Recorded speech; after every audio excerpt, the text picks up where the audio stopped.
మంటలు లేపిరి కులాల నడుమ కొండి బెడితిరి అనే గద్దరన్న పాట నిజమవుతుంది. నిన్న కేంద్ర మంత్రి గారు బండి సంజయ్ అన్న గారు వ్యాఖ్యానించిన వ్యాఖ్యలు తెలంగాణ, తెలుగు అట్లాగే దేశ ప్రజలు, కళాకారులు, మేధావులు, విద్యార్థులు చాలా బాధ కలిగించింది.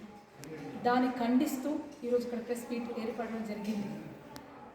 బండి సంజయ్ అన్న గారు చాలా ముక్తఖండంగా చెప్తున్నాము, మేము అవార్డు ఇవ్వము. ఇక్కడ మీరిచ్చేది ఏముంది? మీరు ఏమైనా ఇంట్లో నుంచి ఇస్తున్నారు అవార్డు, లేకపోతే బీజేపీ పార్టీ ఇస్తున్న అవార్డు అనేది ప్రజలకు తెలియాల్సిన బాధ్యత ఎంతగానో ఉంది.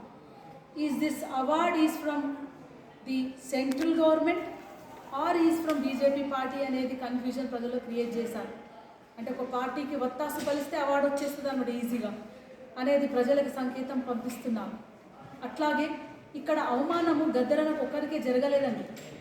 తెలంగాణ ఉద్యమాల్లో పాల్గొన్న ప్రతి ఒక్కరికి అవమానం జరిగింది. గద్దరను అవమానిస్తున్నారంటే తెలంగాణ ప్రజలు అవమానిస్తున్నారు. గద్దరను అవమానిస్తున్నారంటే అట్టడుగున దళిత పీడిత ప్రజలు, మైనారిటీలు, ఎస్సీ ఎస్టీలు, బీసీలను అవమానిస్తున్నారు. గద్దరను అవమానిస్తున్నారంటే విద్యార్థులను అవమానిస్తున్నారు, కళాకారులను అవమానిస్తున్నారు. ఈ అవమానాన్ని ప్రజలు సహించరు. ఈ అవమానం ఖచ్చితంగా తిరుగుబాటు చేస్తారని ఈ వేదిక మీద నుంచి తెలియజేసుకుంటున్నాను. అట్లాగే బండి సంజయ్ అన్న గారు ఇంకో మాటలు చంపిండు.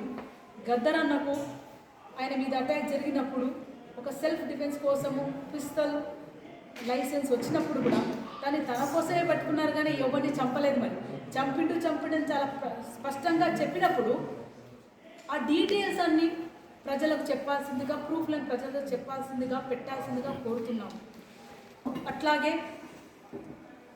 నరేంద్ర మోడీ గారు గద్దరన్న చనిపోయినప్పుడు మన ప్రధానమంత్రి గారు, అట్లాగే మన సీనియర్ మంత్రి గారు బండారు దత్తాత్రేయ అంకుల్ గారు, మా కుటుంబ సన్నిహితులు, అట్లాగే మా అన్నగారు కిషన్ రెడ్డి అన్న గారు, అట్లాగే లక్ష్మణ్ అంకుల్ గారు, మా ఏరియా రామకృష్ణ అన్న గారు, వీళ్ళందరూ అన్నారు గద్దరన్న చనిపోగానే కుటుంబానికి వచ్చి గద్దరన్న గొప్పవాడు అనే త్యాగాలు గొప్ప, ఆయన పాట గొప్పది, ఆయనతో స్ఫూర్తి పొందిన వాళ్ళని చెప్పిన అన్నవారు. మరి గద్దరన్నని హంతకుడుగా మీరు చెప్తున్నారంటే ఒక పార్టీలోనే ఇన్ని డిఫరెన్సెస్ ఉన్నాయంటే అది కూడా క్లారిటీ ఇవ్వాల్సిన బాధ్యత ఎంతగానో ఉందని నేను అనుకుంటున్నాను. గద్దరన్న అవార్డులు కొత్త ఏమీ కాదు. గద్దరన్న బతుకున్నప్పుడే చాలా అవార్డులు ఆయనకు వచ్చాయి. గద్దరన్న బతుకున్నప్పుడే ఎన్నో పెద్ద స్థానాలు ఆయన కోసం వచ్చాయి. గద్దరన్న బతుకున్నప్పుడే ఎన్నో ఆయనకు వచ్చినా కానీ మా కళ్ళ ముందు ఆయన తిరస్కరించారు. ఇది యావత్ భారతదేశ ప్రజలకు అందరికీ తెలుసు. ఆయన తన చరిత్ర చేసుకున్నాడు. ఆయన భారత చరిత్రలో తన పేజీని తానే రాసుకొని పోయారు. ఇప్పుడు మీరు తిట్టంగానే ఆ పేజీ చిరిగిపోదు, నేను మెచ్చుకోగానే ఆ పేజీలో ఇంకొక అక్షరం పెద్ద కాదు. ఆయన సూర్యుడు వలె, ఆయన సూర్యుడు ఒక ప్రపంచానికి వెలుగునిచ్చే సూర్యుడు అస్తమించింది అనుకుంటాం, మళ్ళీ తెల్లారి పొద్దే పొడుస్తారు, మళ్ళీ తెల్లారి వెలుగునిస్తారు. సూర్యుడి మీద ఉమ్మేస్తే ఏమవుతుంది? మన మీదనే పడుతుంది. సో అది తెలుసుకోవాల్సిన బాధ్యత ఎంతగానో ఉంది.